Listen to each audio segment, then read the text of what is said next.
Alright guys, I'm finally doing a video on this trio of fragrances that were launched by Arquiste, I think towards the latter part of last year. I was so excited when I heard about these. I actually featured them in a upcoming fragrances video. I'm sure you heard about those fragrances if you watch the channel. But those three fragrances are A Grove by the Sea, which utilizes olives in the notes, and it's rare to find fragrances that feature this note. I'm absolutely obsessed with olives, not only to use the ingredient in cooking like olive oil or eating olives, but also in fragrances. There's not a lot of fragrances out there that utilize this note. Second, Almond Suede. This is the one that I was most excited about because I like the idea of combining gourmand notes with a suede leather note. And then finally, Venice Rococo. So these are three fragrances that launched by Arquiste. I'm going to talk to you about these three fragrances coming right up.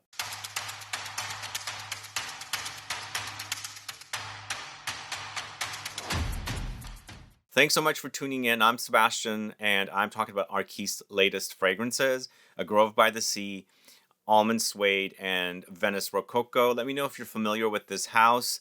I actually first discovered the house at Barney's here in San Francisco. They have a really great vanilla fragrance, and I've spoken about the brand here and there, never done a full video on the house, and since these three fragrances were so exciting for me, I wanted to get the video out there for you guys to discover. In fact, I actually featured Almond Suede as one of my favorite fragrances of 2024. It's really, really great, created by Calice Becker. And so I'm going to talk to you about all three fragrances, smell them on camera for you as well, and let you know a little bit more about them. I've been testing them out, and I appreciate these fragrances and the way they're created.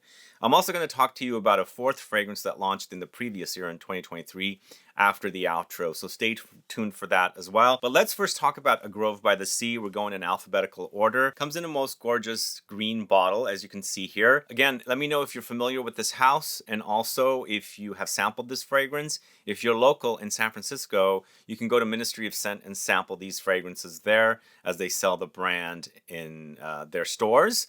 And it's a local store, and great to have a store that has fragrances that are different than what other perfume shops sell, if that makes sense. So it's a nice variety of fragrances there, and you can go discover Arquiste fragrances at Ministry of Scent. So A Grove by the Sea features black olives, Adriatic fig leaves, extra virgin olive oil accord, fir balsam, Mediterranean pine needles, and Mediterranean cypress, ripe fig fruit, thyme essence, rosemary essence, fleur de sel accord, Croatian clementine, and red clay. There's a lot going on in here. It's a very green fragrance. The olive oil you can totally notice in addition to the olives. I also get the olive leaves here because it's a very olive grove-like smell, but it's, I think, more like a Mediterranean grove by the sea. So you have both the olives there and also the figs growing, and they're kind of like overwhelmed, and you're walking through this grove and you're smelling the combination of how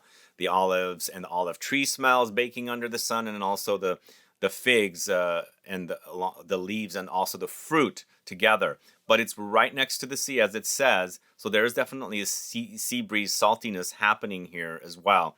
And I think they've done a great job, and if you're into these kind of fragrances, you're really, really going to appreciate this, especially figs. Fig fragrance lovers should enjoy this one. I feel like it's more about the leaves rather than the fruit, but you do have a slight fruity edge coming in as well. But there's that oiliness here. I wouldn't say this is overly oily.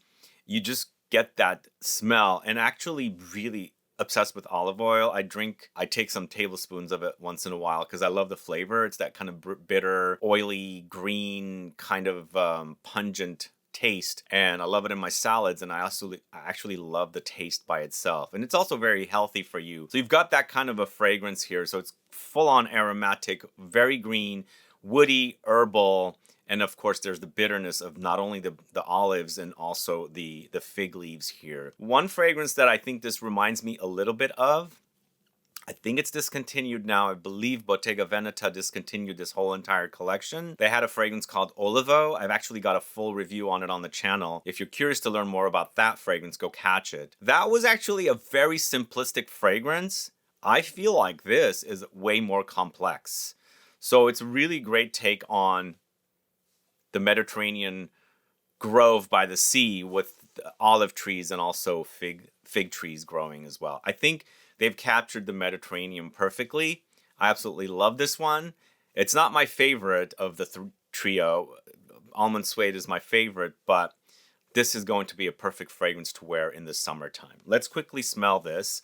And again, let me know if you've gotten your nose on this one. It does come off salty for sure. And I think it's the salt that gives me a bit of a marine edge. It's a bit on the metallic side as well, but I feel like it's the aromatics and the freshness creating that. But again, it reminds me of Olivo by Bottega Veneta, but it's a lot more things happening here in comparison to just reminding me of Olivo. Because you've got the fig leaves here, the fig fruit, Cypress, and a lot of different kind of Mediterranean vegetation and trees and things like that growing here. Really nicely done. This was created by Rodrigo Flores-Roux, who seems to create a lot of fragrances for the House of Arquiste. So let me know if you're familiar with that one. Let's move on to the next fragrance. So all right, the next fragrance is the one that I was most excited about. It's these first two fragrances I was most excited about with this trio. I'll tell you about Venice Rococo, but Almond Suede is actually really delicious. In fact, I featured it as a favorite fragrance of mine from 2024. First off, it's created by Calice Becker. It's interesting. I mentioned in a video when I was talking about this, and I think in one of the videos I spoke about, it kind of gives me hints of Love Don't Be Shy because Calice Becker created that fragrance for Killian. Not because... I'm saying because she created it, it's reminding me of it because she's using Orange Blossom and Neroli here, and Love Don't Be Shy has those notes, or those kind of notes in it, combined with some sweeter vanillic marshmallow ingredients. I believe the usage of the Neroli Orange Blossom or Orange Flower Accord here is what's giving me that vibe. It doesn't smell like Love Don't Be Shy. But it's featuring Suede Accord, Bitter Almond Oil, Pine Tar, Candied Sugar, Saffron Accord, Honeycomb Absolute, Neroli, Orange Flower Accord, Cistus Concrete, Vanilla Absolute, Pink Peppercorn, and Bergamot. And I think it's also the usage of the sugar that gives me that slight hint. Not identical, just a slight hint, which is perfect because this is a suede fragrance. It's called Almond Suede, and you have the almond oil pretty prominent, and you have the Suede Accord pretty prominent in this as well. It's a really delicious take on suede fragrances. It was recently featured in a suede fragrances video. If you didn't catch that, please go catch it. And again, suede fragrances in comparison to other leather fragrances. Leather can go very animalic. This doesn't have any animalic qualities whatsoever. It's just a nice, super cozy, smooth, almondy, gourmand suede leather fragrance that's delicious to wear. Let me know if you've sampled this one. I highly recommend it if you like the idea of suede and almonds and hints of, orange blossom and neroli coming in. I think you're going to love it. As soon as I sprayed it, I'm like, wow, this is so good. It's a really, really great combination of notes. I absolutely love this. And you got the leather. Maybe it tries to border into being a little funky suede leather thing, but it doesn't quite go there. I think the gourmand sweet notes kind of, tone it down. You also have the orange flower and the neroli coming in, giving it a citrus floral edge, sweetened up by the sugar and the vanilla, spiced up with a few notes, and it's quite powdery as well. I can't forget to mention that. It does get powdery, absolutely does, and I like that about it. It's such a great fragrance. Really one of the best of 2024. As I said, Almond Suede. Let me know if you've sampled that one. Absolutely delicious. And again, if you're in town and you don't want to, buy a bottle before checking it out, go sample these fragrances over at Ministry of Scent. And then finally, the third one called Venice Rococo. This one right here. So between the three fragrances, when I heard about them, this was my least exciting one, but I've actually grown to enjoy it and appreciate the fact that it has vintage vibes going for it. It's created by Rodrigo Flores-Roux once again. The bonus fragrance also is created by Rodrigo Flores-Roux. The only one that's created by a different perfumer is Almond Suede. And I believe this is the second fragrance created by Calice Becker for the brand. I could be wrong, but I believe that's the second. But Venice Rococo is a vintage style, very theatrical, backstage, preparing for being on stage kind of an experience for me. It's like putting on your makeup and powder and things like that. That's the kind of experience it gives me. And it also has some funk under there. It's a bit on the animalic side, but it's nicely blended and smoothed over. So you kind of get hints of it, but it doesn't overwhelm. So it has aldehydes, Poudre à la Maréchal, which is basically a powdery accord, Iris Germanica extract, upcycled Turkish rose water, Roman chamomile, hawthorn, black violet accord, Moroccan orange flower absolute, cumin essence, animalic amber, civet accord, jasmine absolute. So you've noticed the animalic notes coming in. There's even cumin. These are all notes that were used back in the old days in fragrances to create more depth in the fragrances, to give them something different than just utilizing, you know, the pretty notes that we're familiar with, like flowers and things like that. So it kind of gives it more depth. It takes the fragrance to the next level and creates a little bit more exciting rather than just pretty flowers and fragrances, if that makes sense to me. And also the idea of a violet accord in here with Turkish rose or rose in general always gives me a makeup vibe. So this has a makeup powder kind of a thing happening for it to begin with. As soon as I saw those notes, I thought that was where it was going to go. So I'm assuming they have those masquerade balls happening in Venice and things like that. But for me, it's actually the backstage where, you know, the women are putting on their makeup and things like that, and the powder preparing to go on stage, because it's all the makeup smells and the powder smells all rolled into one, because this is a very powdery fragrance. Let me know if you've sampled Venice Rococo. Let me go ahead and smell it for you to remember a little bit more. As soon as I smelled it, I thought vintage vibes. I wouldn't call this an uber vintage fragrance. It just has the vintage vibes.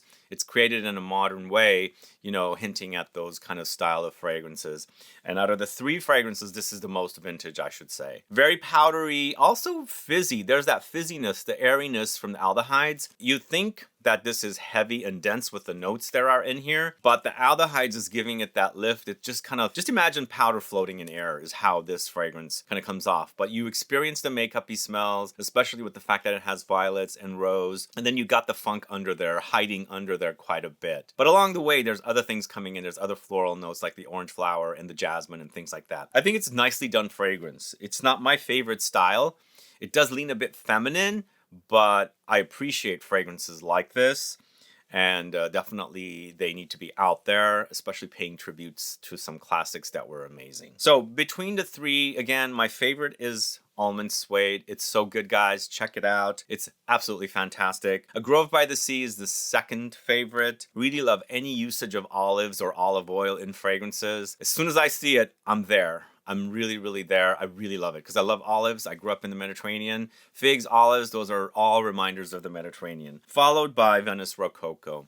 Let me know your thoughts on these three fragrances. And again, if you're in San Francisco, go check them out over at Ministry of Scent. But do leave a comment if you've sampled the fragrances of Arquiste, especially these three. And if you have a different favorite from the house, also add a comment so I can find out. Either way, guys, thanks so much for watching today's video. If you have any questions or comments, please list below. Please like this video. Please share it. Follow me on Instagram and Facebook. And I'll be back with more videos very soon. Have a good one. Goodbye.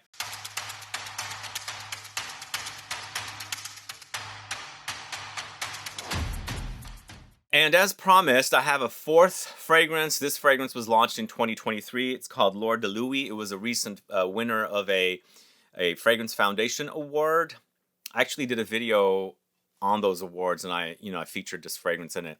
Once again, we got a bit of a vintage vibe here. And again, it's also created by Rodrigo Flores-Roux. But this one starts out smelling like your traditional eau de cologne style fragrance. It has these kind of white floral, citrus floral notes overwhelmingly here, which is quite great. But when it's settling on skin, it starts becoming more and more vintage to me. So imagine, heading back in time and wearing like an orange blossom focused fragrance, like an eau de cologne style fragrance back in those days where it was, featuring these kind of slight animalic notes. But it has orange blossom, French jasmine, pomegranate, bergamot, honey, Florentine orris, musk, cedarwood, firewood smoke, cadewood, Olette de Chypre, a resinous accord dating from the 17th century. It does go into a Chypre direction, obviously, and you do experience the smoky touches and the cade and all that kind of stuff. But to me, it acts a bit on the vintage side. Not when you're wearing it or spraying it first,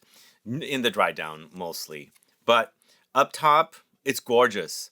Really beautiful. The orange blossom and the jasmine together, really wonderful. And the honey sweetens things up, and the orris makes it powdery. And of course, it's settling into the musk and the smoke and all that kind of stuff. Really wonderful offering. And this bottle, I should say, with the gold floating in it, isn't that really hypnotizing? What do you guys think? Gorgeous fragrance. Anyway, that's all I have for you guys today. See you guys tomorrow with another video. Bye-bye.